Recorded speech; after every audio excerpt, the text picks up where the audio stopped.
Bueno, seguimos con el repaso de los nervios craneales.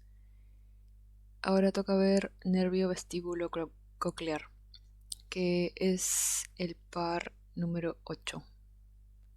Número 8. Entonces, una vista rápida de la anatomía. eh, el nervio vestíbulo coclear va a estar formado por el nervio coclear y el nervio vestibular, eh, que se van a encontrar en el oído interno, ¿no? Van a inervar las estructuras del oído interno. A ver, acá puse una imagen de cómo está compuesto el oído, ¿no?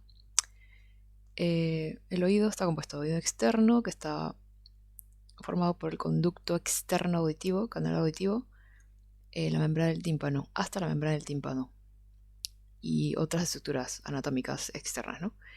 El oído medio, acá se encuentran los huesecillos que participan en la audición, el martillo, yunque, estribo, martillo, yunque, estribo, y el oído medio, en donde está las estructuras que inervan el nervio vestíbulo, vestíbulo coclear, que es la cóclea, y el vestíbulo, que es acá, es este el vestíbulo. También está inervando a los canales semicirculares. Bueno, entonces este es el oído interno. El nervio vestíbulo coclear, acá hay una vista de un corte. ¿Cómo sería el corte? Espera. Casi horizontal. Así. Eh, bueno, acá se ve. Ese es el nervio facial, que también pasa por el conducto. Pasa por el oído interno. Por acá. No importa porque esto ya lo vimos. Este es el ángulo geniculado. Y este es el oído medio, que sería esta parte. Esta cajita. Acá está el oído medio. Entonces, el oído medio se conecta con la cóclea, ¿no? La cóclea entonces está encargada de la transmisión de, del sonido, de las vibraciones, ¿no? Entonces, cómo llega, cómo se transforma? ¿Cómo es que llega el sonido a acá, ¿no? Acá está una onda de sonido, vibra el tímpano, se transmite la vibración por los huesecillos, martillo, yunque, estapédio o estribo. Eh, entonces, en la cóclea va a haber, va a estar el aparato de Corti, órgano de Corti, que va a estar formado por estructuras, por células ciliares que van a convertir el movimiento vibratorio, o sea, un movimiento mecánico, en una fuerza mecánica en una fuerza eléctrica, un impulso eléctrico. Entonces viene la vibración, acá va a haber lo que es la perilinfa, endolinfa, y esto es un líquido, ¿no? Va a mover los cilios y bueno, se va a transmitir, va a convertir la fuerza mecánica en un impulso que va a ingresar hacia, que va a pasar, ¿no? El impulso por el nervio auditivo. Y bueno, la cóclea, perdón, el vestíbulo y los canales semicirculares van a estar inervados por el nervio vestibular. Estos se van a encargar de la posición del cuerpo, eh, todo lo que tiene que ver con la estabilidad. Ahí. Y acá hay una vista más, de un corte horizontal de lo que sería, esta es la cóclea, que vendría a ser esto, parte, cóclea. Esto es por dentro, ¿no? Acá se juntan todos los nervios para formar un nervio, el nervio auditivo o coclear, y el nervio coclear va a llegar al origen, va a entrar por el origen aparente hacia esta sería la protuberancia, y Eh, el nervio coclear tiene dos núcleos cocleares, uno posterior y uno anterior. A esta altura está el pedúnculo cerebeloso. ¿Pedúnculo cerebeloso era? Sí, pedúnculo cerebeloso inferior. Y el vestíbulo, los nervios del vestíbulo que van a inervar el vestíbulo, los canales semicirculares, van a transmitir el impulso. Igual acá no se fusionan, sino que van juntos y llegan al núcleo vestibular, que es este. Y esta sería la vía auditiva. Pero acá tengo una imagen más clara de lo que sería la, cómo es que están en la disposición de los núcleos, que sería el origen. No sería el origen real, porque eh, tanto el, el, el oído medio va a estar captando información del exterior y la va a llevar hacia el sistema nervioso central para ser procesada. Entonces, acá van a llegar.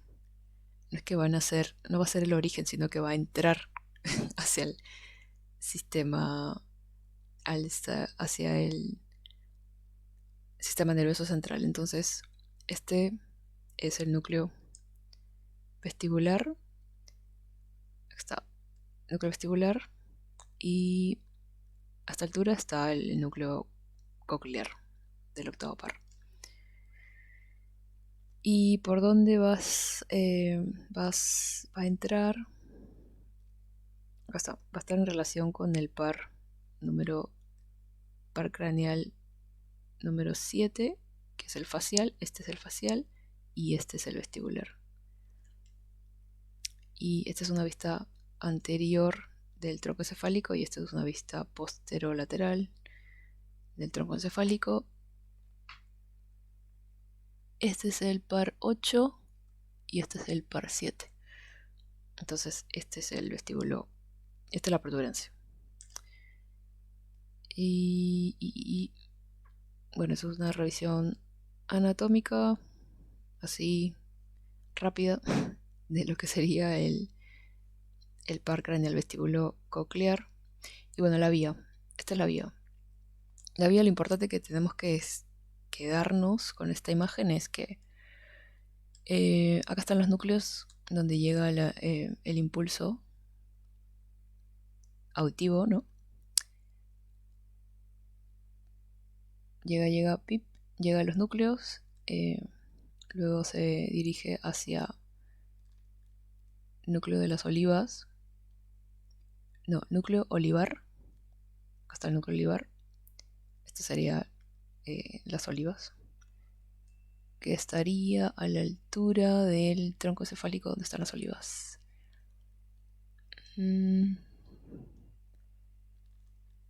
Estas son las olivas. Son importantes porque a esta altura van a estar saliendo anterior a la oliva el par 12 y posterior retroolivar el par 11, el 9 y el 10. Entonces, ¿dónde me quedé? Acá. Sí, entonces llega el impulso auditivo al núcleo coclear dorsal, núcleo olivar, y las fibras se van a repartir tanto al núcleo olivar contralateral como al homolateral. Y va a subir el impulso por el lemnisco lateral hacia el tubérculo cuadrigémino inferior. Los superiores, los tubérculos cuadrigéminos superiores están en relación con el par 3 y debajo está en relación con el par 8 inferiores, ¿no?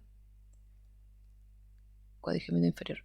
Entonces, luego pasa al cuerpo geniculado interno y del cuerpo geniculado interno, atravesando las radiaciones acústicas de la cápsula interna, llegan a la corteza auditiva, que se va a encontrar en el temporal, en la circunvolución del temporal superior. Listo. Entonces, un repaso de la vida. Entonces, cuanto a semiología, como mencioné, va a haber dos cosas a explorar, ¿no? La rama coclear y la rama vestibular, donde se van a aplicar técnicas semiológicas para poder identificar si hay alguna falla en estas dos ramas. Entonces las separamos, ¿no? Exploración de la rama coclear, exploración de la rama vestibular. En cuanto a la rama coclear, tenemos que eh,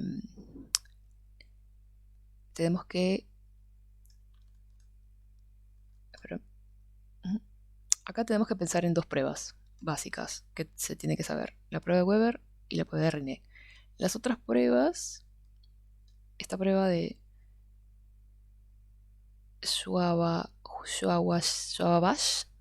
no sé cómo se pronuncia eso, pero esta prueba es como la de, es con el diapasón, ¿no? Pero es básicamente para encontrar si hay una disminución en la audición, ¿no?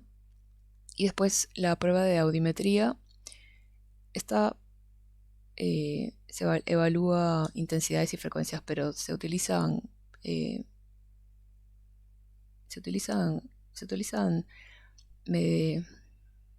equipos y cosas que lo hace un especialista, ¿no? Entonces, ya bueno, entonces en la exploración de la rama coclear vamos a evaluar la agudeza auditiva. Y para esto se utiliza la técnica semiológica de pronunciar 3 letras o números en voz baja a una distancia de 30 centímetros detrás del paciente. Y mientras que se ocluye con su dedo el conducto auditivo externo contralateral. Entonces, esto quiere decir que se evalúa cada oído individualmente. Y bueno, la audiometría, que esto lo hace el especialista. Y esto también lo hace el especialista. Y en la prueba de Weber, prueba de Rinner y prueba de Schwabash se puede hacer con el diapasón. En una prueba rápida de semiológica. Una evaluación semiológica rápida. Entonces, ¿en qué consiste la prueba de Weber? La prueba de Weber básicamente es esta imagen. Es esta imagen, en donde se va a colocar el diapasón. Primero se va a generar la vibración del diapasón, ¿no? Golpeándolo. Se golpea y se coloca el diapasón en el vértex. Este es el vértex del cráneo. Y se le pregunta al paciente si es que la vibración que genera el diapasón en la cabeza está desviada para algún lado o está de manera simétrica. La percibe de manera simétrica en los dos oídos. Entonces lo normal es que esté simétrico. Y acá dice, ¿no? Hay una hipoacusia de conducción si es que el sonido se desvía hacia el lado del oído afectado. Entonces es homolateral. Y hay una hipoacusia de percepción si es contralateral. Entonces, ¿qué cosa es hipoacusia de conducción y qué cosa es hipoacusia de percepción? La hipoacusia de... ¿Dónde tengo una imagen acá? Bueno, usamos esta. Hipoacusia de conducción. Se refiere a que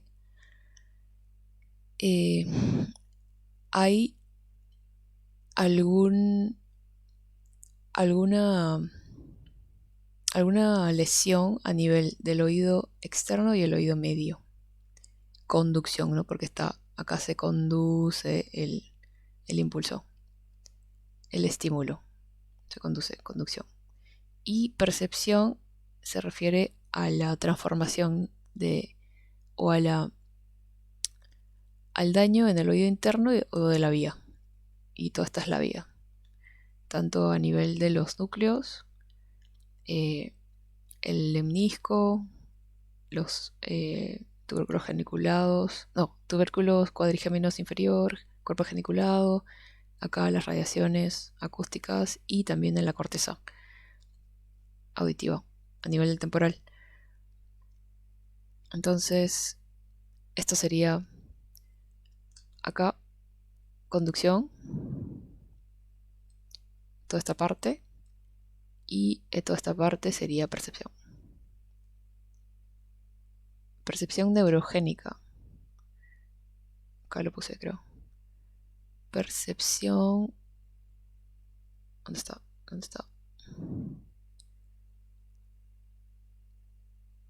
Sí, percepción neurogénica. Entonces,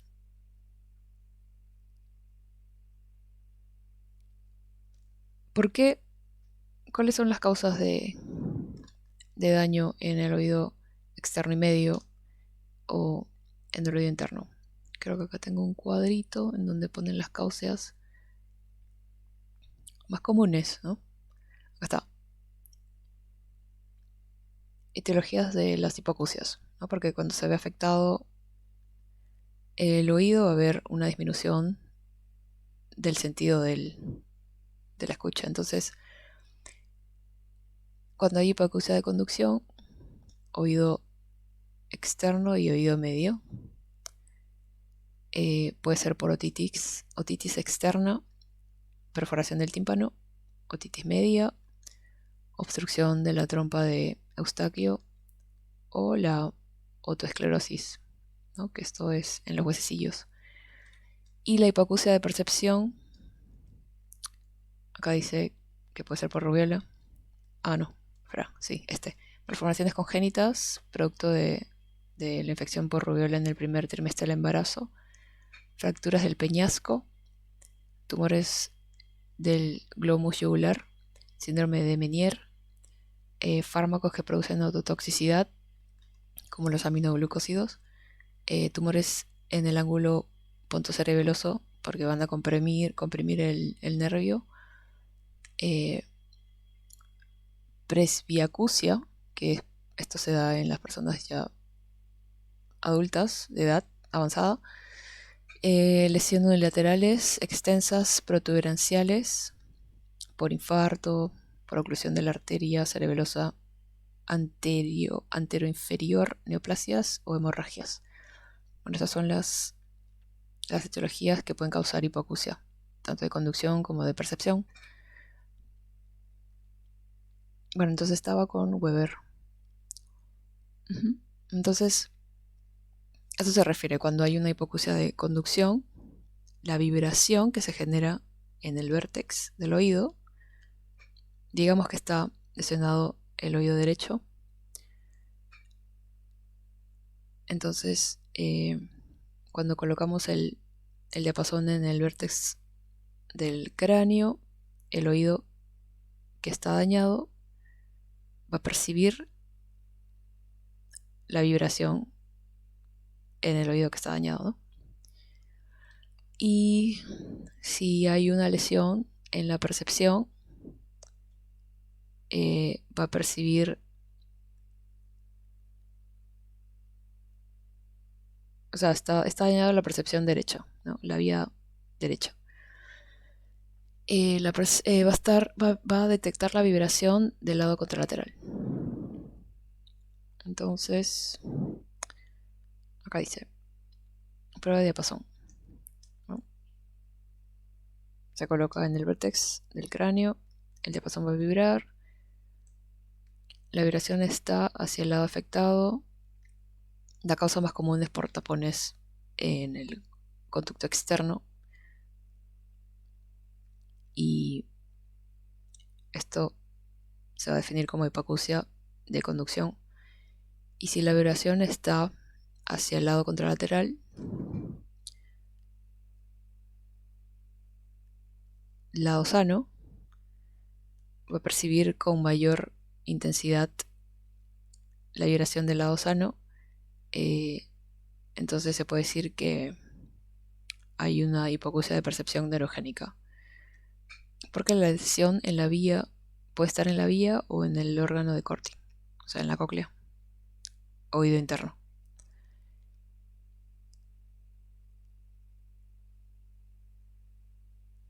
Claro, acá puse. Evaluación de la conducción acústica, conducción, oído externo y oído medio. Y las causas más comunes es por ser otitis media, otoesclerosis en los huesecillos. Y lesión hipoacusia de percepción, lesión a nivel del órgano de Corti en la cóclea, o lesión en la corteza temporal o en alguna parte de la vía.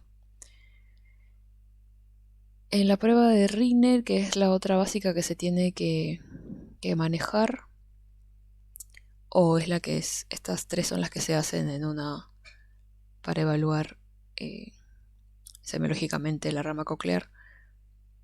La prueba de Rinner. La prueba de Rinner también es con el diapasón y se va a colocar el diapasón primero en la apófisis mastoide, ¿no?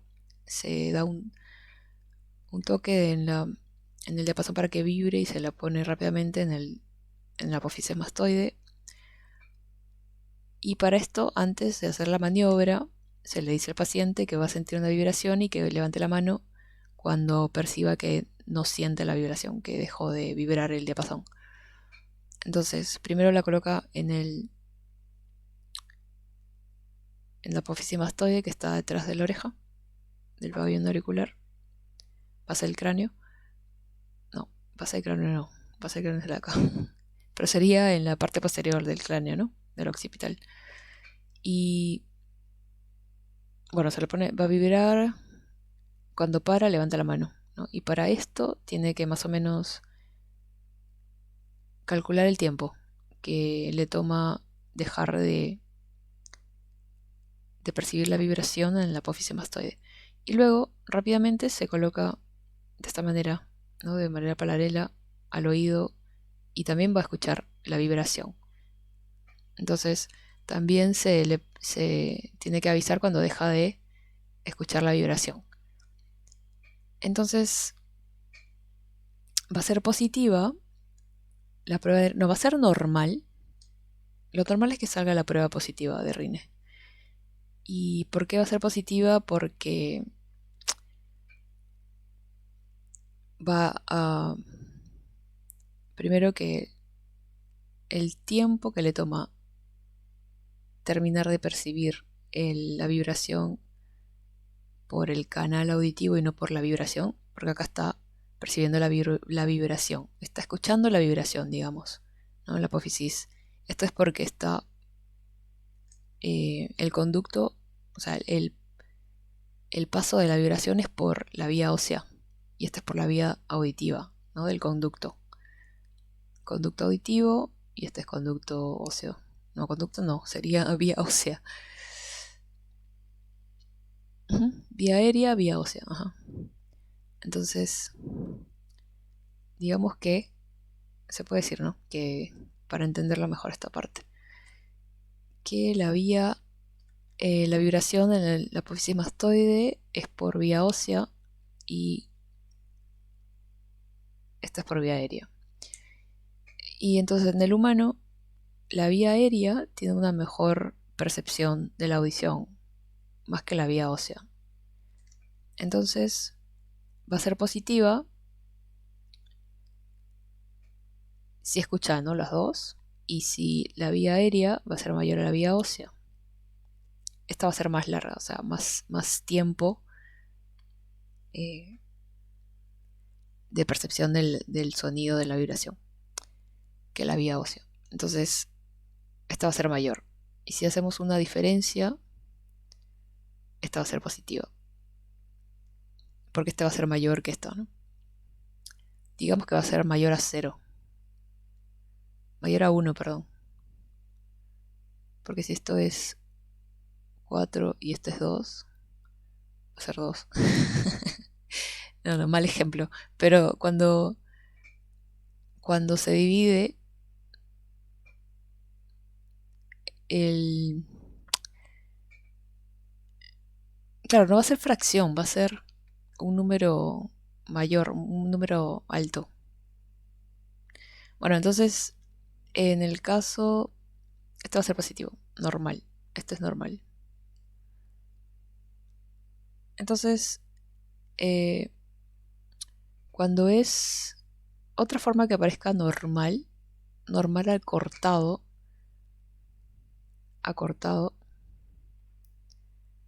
¿a qué se refiere con acortado? A que los dos tiempos de la audición, de la vibración en la vía aérea y en la vía ósea van a disminuir, pero se van a mantener así. La vía aérea va a ser mayor a la vía ósea, pero van a disminuir en el valor. Pero a hacerlos, a ponerlo, a hacer la diferencia, va a seguir siendo positivo, pero va a estar acortado. Digamos que normal era 4 segundos y vía ósea era 3 segundos. Acá sería 4 entre 3. ¿Cuánto sería 4 entre 3? Este es un ejemplo, ¿no? Ejemplo rápido. 1,3 y es positivo y mayor a 1. Y si es acortado, va a ser, digamos que era 3 segundos y acá, bueno, ese es más, ¿no? Pero estoy poniendo 3. Estoy poniendo estos valores chicos. Y acá 2, ¿no? Sería 3 entre 2. 1,5. Va a seguir siendo mayor a 1, pero es menos tiempo de que se percibe las vibraciones o el sonido de las vibraciones. Entonces, cuando es acortado, se dice que es hipoacusia. Acá lo tengo escrito. Hipoacusia de percepción. Hipoacusia de percepción. Donde la vibración mastoide va a ser normal, o sea, se va a escuchar la vibración normal, pero va a ser acortado. Y la percepción del conducto auditivo también va a estar acortado, pero se va a mantener la diferencia. Va a ser menor eso, el valor de estos dos. Pero se va a mantener la diferencia, ¿no? Que va a estar positiva. ¿Y cuándo va a ser negativa la prueba de Rine? Cuando... Voy a borrar esto. Cuando tengo... ¿Cuándo era? A ver, pero voy a leer qué dice. Esto último no pasa mejor transmisión ósea que aérea, hipoacusia de conducción. En la prueba negativa, lo que va a pasar es que se va a invertir el valor. Entonces, Rine negativo va a ser cuando la vía aérea va a ser el menor tiempo, ¿no? De escuchar que la vía ósea. Entonces, en la diferencia vía aérea, vía ósea, va a ser negativo. Entonces, si era 4 y 3, va a invertir, no va a ser 3 y 4. Entonces va a ser menor a 0. 3 y 4, 0,75. 0 y algo. Entonces va a ser negativo. Y esto es porque va a fallar la vía aérea, pues. Entonces va a haber hipoacusia de conducción. ¿Dónde está? Acá está. No, este se puede ver. Este es de conducción. Hipoacusia de conducción. Porque falla. Ay, se cerró. Ya está.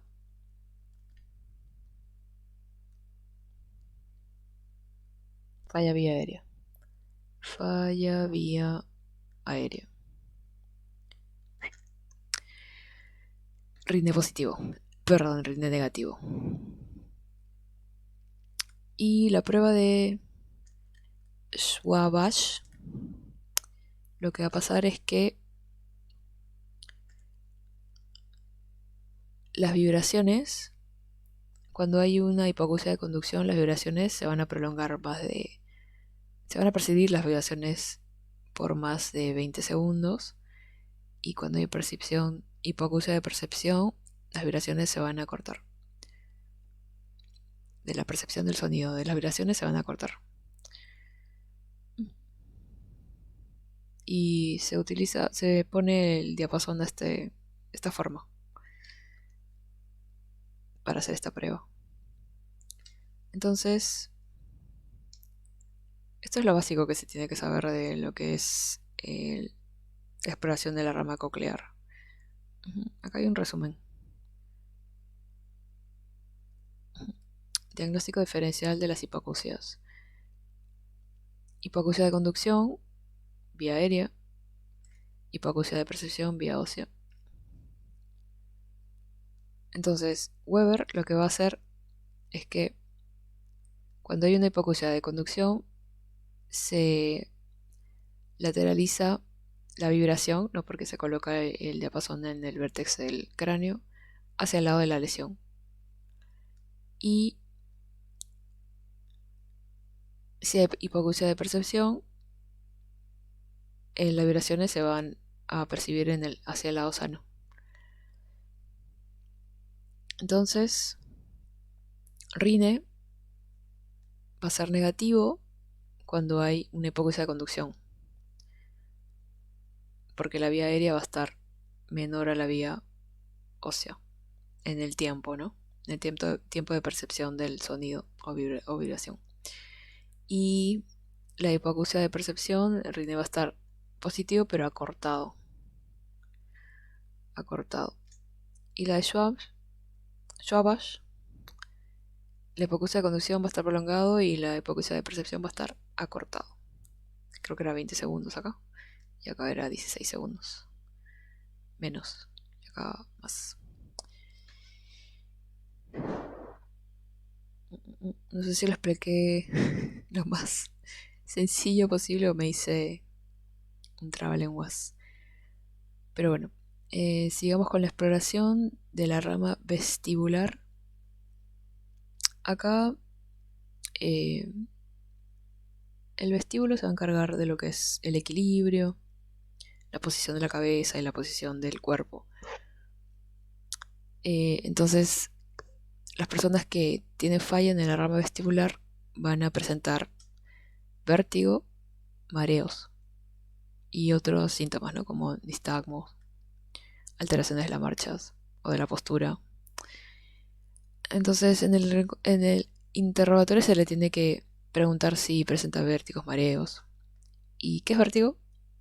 Es la sensación de giro o alucinación de movimiento, donde se percibe se puede percibir que los objetos giran alrededor o percibe que él gira alrededor de los objetos.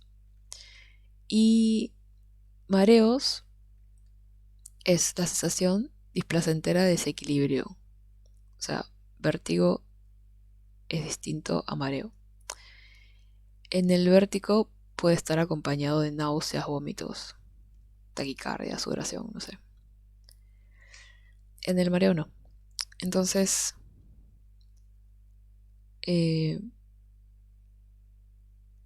una persona que presenta alguna lesión, como mencioné, puede estar acompañado de alteración de la postura, marcha de nistagmo. Nistagmo es el movimiento oscilatorio rítmico de los ojos. Horizontales, verticales, el péndulo. Y a esta parte la leí en el Argente. Acá copié la estrofa donde mencionaba esta. Entonces, las lesiones del vestíbulo va a haber puede ser de carácter irritativo o destructivo. En ambas situaciones hay un incremento de la función de uno de los laberintos. Entonces, en procesos irritativos va a haber nistagmos y este se produce al llevar la mirada hacia el lado de la lesión. Digamos que este es el vestíbulo. No sé por qué dibujé una cóclea acá. Bueno, este es el vestíbulo. Y acá están los canales semicirculares. El vestíbulo, ¿no? Vestíbulo, canales semicirculares. Entonces se daña el vestíbulo derecho. O no se daña, sino que se irrita. Acá puse una I de irrita. Cuando se le dice al paciente que lateralice sus ojos hacia el lado de la lesión, entonces el nistagmus va a aparecer hacia el lado de la lesión, del mismo lado de la lesión. Y en la lesión destructiva, o sea, se destruye al dirigir hacia el lado sano. El nistagmo se va a presentar al dirigir la mirada hacia el lado sano. Entonces este es el lado que está dañado y este es el lado sano. Entonces el nistagmo va a percibirse cuando mira hacia este lado. También se puede llevar a cabo pruebas para provocar el nistagmo creando un desequilibrio entre ambos laberintos que, si se encuentran sometidos a estas pruebas, harán que el paciente experimente vértigo y alteraciones posturales.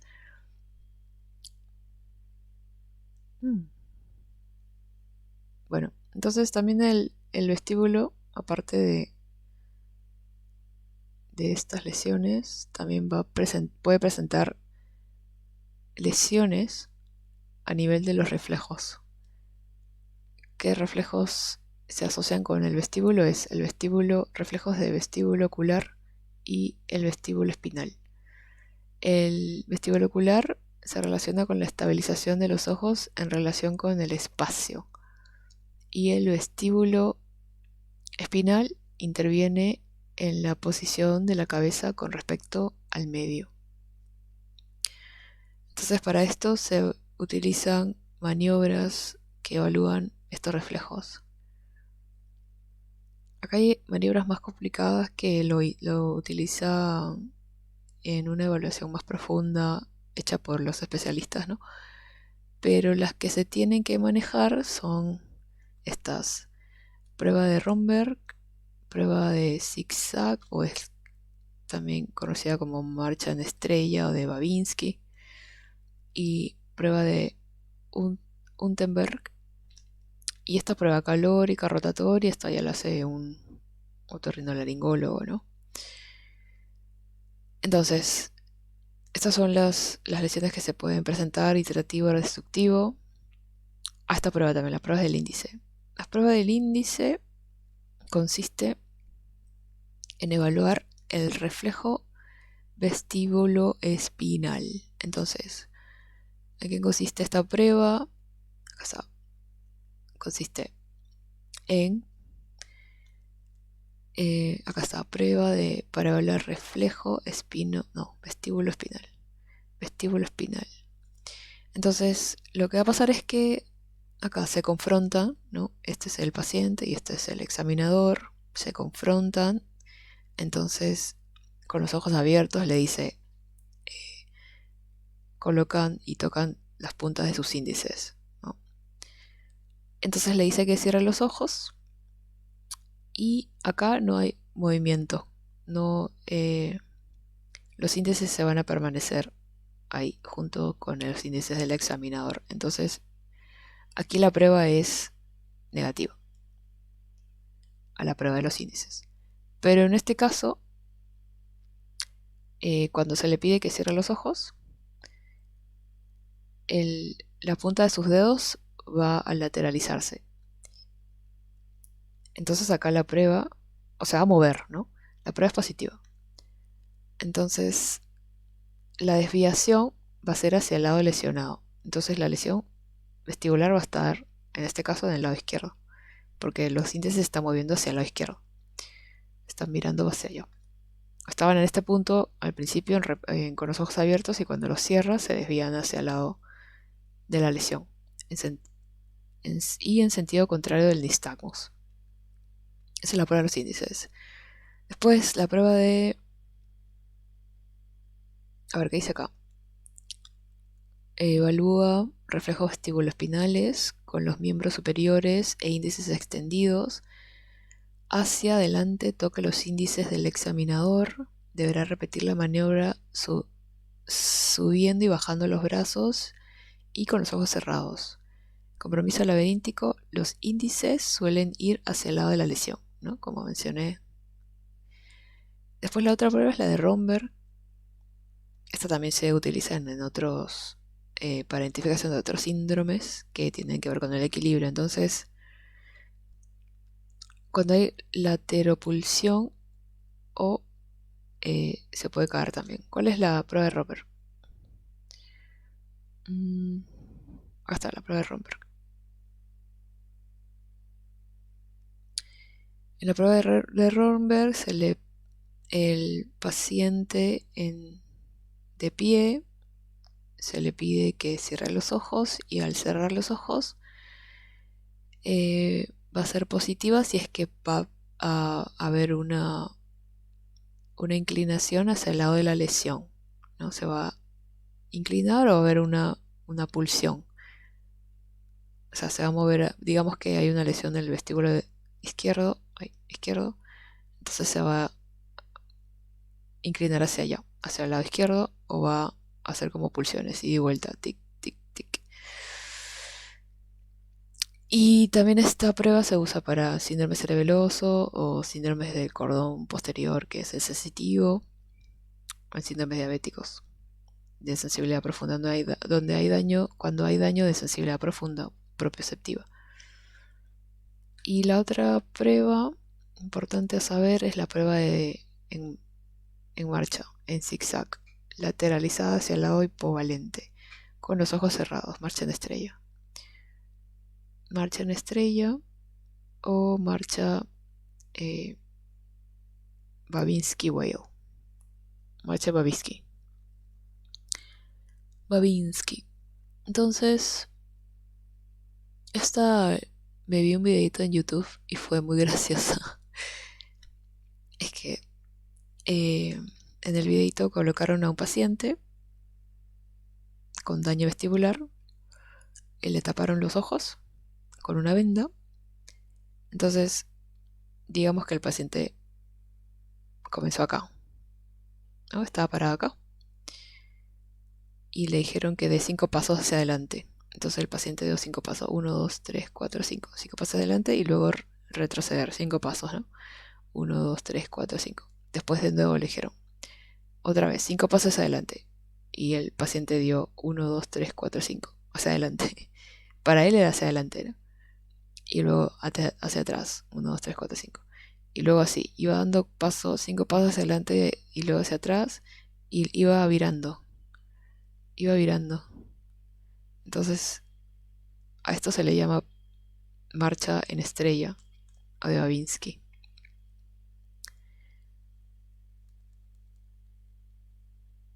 Entonces, también en la clase mencionaron una marcha en picadero, que se refería a que cuando se le pedía al paciente que camine con los ojos cerrados, caminaba en círculos.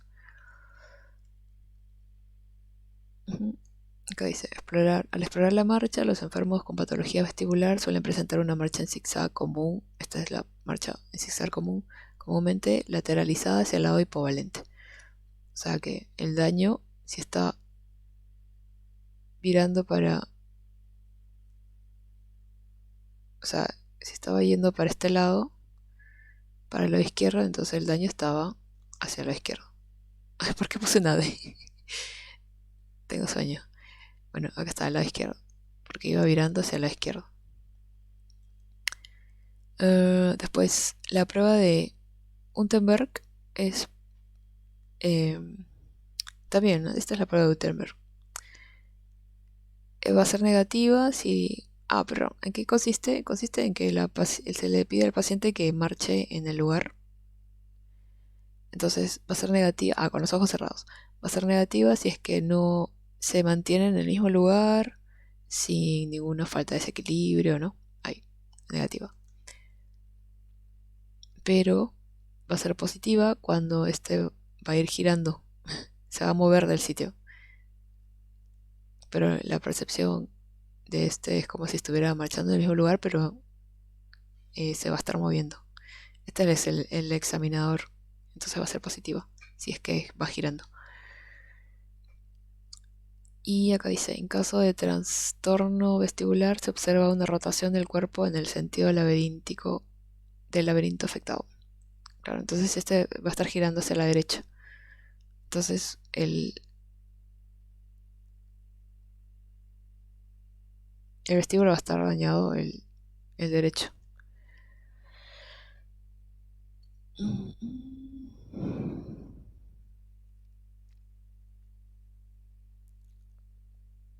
Bueno, después otras pruebas que son ya muy de especialista. Las pruebas calóricas, en donde se utiliza agua caliente para identificar dónde está el nistagmo. Pruebas rotatorias de igual forma, donde se rota al paciente en un sillón giratorio. Y luego se hacen otras maniobras para percibir el nistagmo y si hay presencia de vértice. De vértigo, vértice. De vértigo. Bueno, acá hay otra representación anatómica, ¿no? Un dibujo anatómico de lo que sería el vestíbulo, la cóclea. Entonces, lo último era nistagmo. Primero, que también, al igual que en la cóclea, puede haber una lesión en el conducto o en la vía, en la percepción. Va a pasar lo mismo en el vestíbulo, con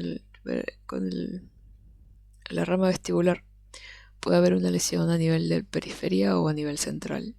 Entonces, las causas, acá hay un cuadro de las causas de vértigo. Cuando hay una lesión del vestibular va a haber vértigo. Entonces, cuando las causas del vértigo vestibular periférico son estas: vértigo posicional paroxístico benigno. Este es el más común y el que se tiene que saber cómo diagnosticar y cómo tratarlo, porque tiene una maniobra semiológica que también es tratamiento. Bueno, y enfermedad de Menier, laberintis aguda, neuritis vestibular, compresión vascular del par octavo, neurinoma acústico.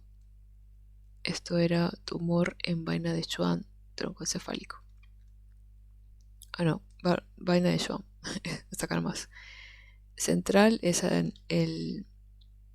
lesión central es a nivel del tronco encefálico y esta va a estar causada por infarto cerebro-tronco cerebral, hemorragia cerebro-tronco cerebral, accidente isquémico transitorio vertebrovascular, contusión cerebelo-tronco cerebral, tumores del ángulo pontocerebeloso, esclerosis múltiple, intoxicación por alcohol y drogas, migraña basilar. Entonces el vértigo era percepción de que todo gira o que giramos alrededor de las cosas. Va a ser distinto a mareo, sensación de inestabilidad. El vértigo está acompañado de náuseas, vómitos, taquicardia. Entonces, como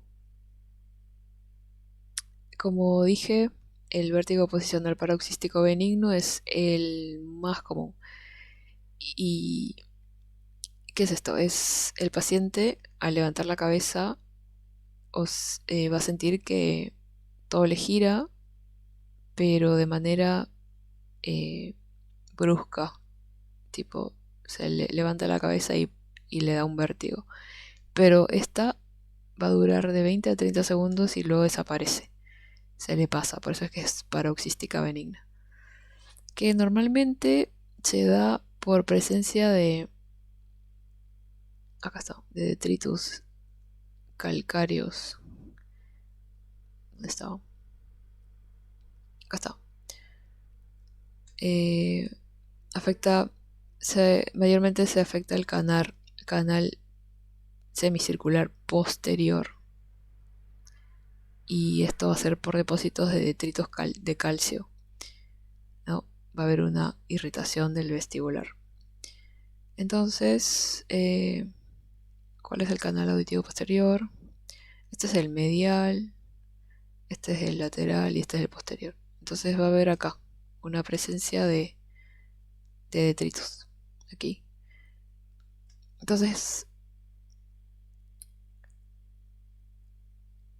¿qué dice acá? Tratamiento del vértigo posicional benigno. Entonces acá en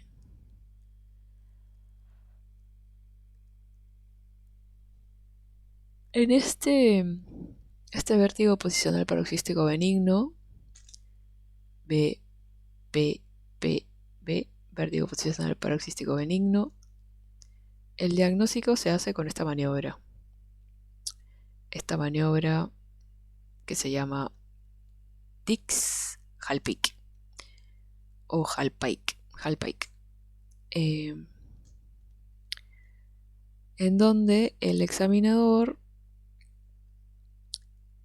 en esta posición, ¿no? Confrontando al paciente, sosteniendo la cabeza, el paciente debe estar sentado en una camilla en la cual se le informa. Vi que se agarraba de los brazos, ¿no? Para que no, no se caiga con mucha fuerza, porque la maniobra es que va a colocar de manera rápida la cabeza hacia atrás, colgando de la camilla. Esta es la camilla. Entonces acá está sentado y va a mover la cabeza hacia abajo o hacia atrás de manera rápida, pero con la cabeza lateralizada, o sea, mirando al examinador que está parado. En este caso, bueno, y cuando baja acá, si se produce nistagmo, acá está del lado izquierdo. Entonces, si hay, o sea, la prueba va a ser positiva del lado izquierdo si es que hay presencia de nistagmo y presencia de vértigo, ¿no? Entonces, en este caso, si va a observar los ojos que se mueven de manera oscilatoria y el paciente va a tener una cara de susto, o sea, con vértigo, y se le va a mover todo, le va a girar todo porque en la prueba se le tiene que informar que tiene que mirar un punto fijo en el examinador. Entonces, se si hay nistagmos y movimiento eh, de los ojos, entonces es positivo. Pero si no, de este lado izquierdo, va a ser negativo si es que no percibe vértigo, ¿no? Entonces, cuando se detecta que la lesión está en este caso a nivel del oído izquierdo, se va a hacer otra maniobra, que es esta, la maniobra de play, que les recomiendo que vean en YouTube esta maniobra, que es muy simple y que es un tratamiento y que es simplemente movimiento de la cabeza, porque el objetivo de esta maniobra es que por medio del movimiento de la cabeza es desplazar este detrito que está en el canal semicircular posterior. Entonces, acá se va a encontrar el detritus. ¿Y qué pasa? Había mencionado que, bueno, los canales semicirculares van a participar en los reflejos vestíbulo espinales, ¿no? Posición de la cabeza, posición del cuerpo, estabilidad, bueno. La cosa es que acá va a haber un líquido que va a percibir el movimiento cuando hay rotación de la cabeza, ¿no? Cuando sube, baja, no sé. Entonces, este líquido se va a desplazar, contrario al movimiento. Pero cuando hay algo que afecte el movimiento, por ejemplo el detritus, afecta el movimiento del líquido que está presente en este espacio, va a provocar vértigo.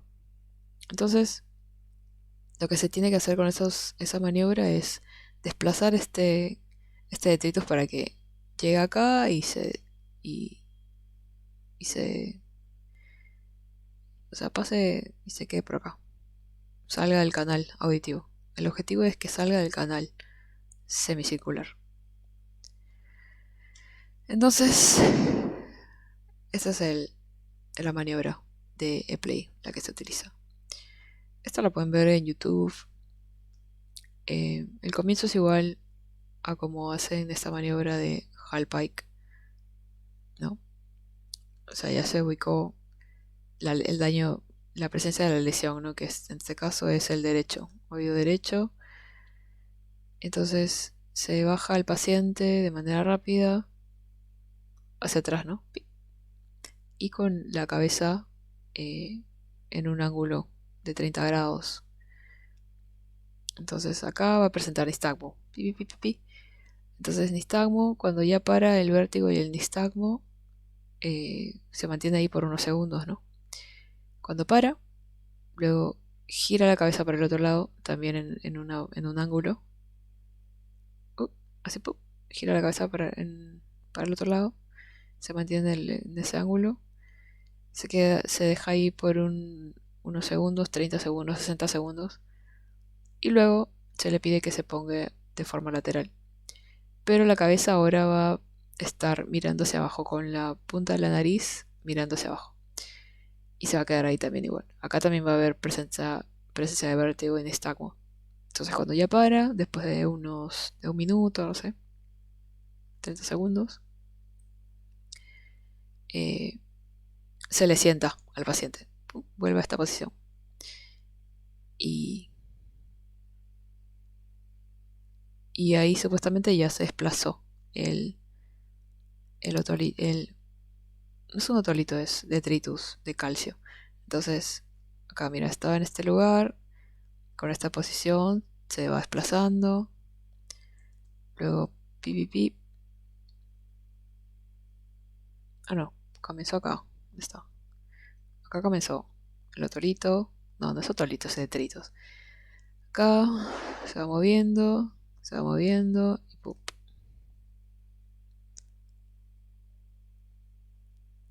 Esta maniobra se ve muy... Es como que en la clase mencionaron que era como que desaparecen de manera mágica los síntomas. Y el síntoma del vértigo es feo, es tipo... Es como una... Es... Es como, no sé, es como cuando te das vueltas en una silla, no sé, corriendo. Es que no voy a... Me sale decir marear, me mareo, pero no, vértigo es otra cosa, se acompaña de náuseas, mareos. No, náuseas y vómitos. Entonces, este es el más común. Este es el vértigo posicional paroxístico benigno, es el trastorno o alteración vestibular periférico más común. Y ya dije cómo se diagnostica con la maniobra de Diels-Hallpike. Y el tratamiento es aplicando la maniobra de E-Play. E-Play.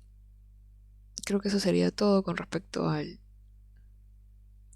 exploración de la rama coclear y la rama vestibular del nervio del paro 8, nervio vestíbulo coclear.